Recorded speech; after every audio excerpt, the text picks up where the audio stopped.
Weather Service in Pittsburgh has issued a severe thunderstorm warning for southeastern Butler County in west central Pennsylvania, northeastern Allegheny County in southwestern Pennsylvania, northwestern Westmoreland County in southwestern Pennsylvania, Armstrong County in west central Pennsylvania until 6:45 a.m. At 6:09 a.m., a severe thunderstorm was located near Harrison Township, or 10 miles northwest of Vandergrift, moving east at 55 miles per hour. Hazard, 60 miles per hour wind gusts. Source, radar indicated. Impact, expects damage to trees and power lines, resulting in some power outages.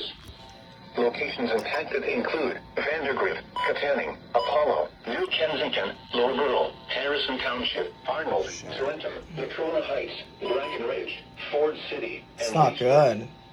For your protection, move to an interior room on the lowest floor of a building. Please report severe weather by calling 412-262-1988, posting to the National Weather Service Pittsburgh Facebook page, or using Twitter at NWS Pittsburgh.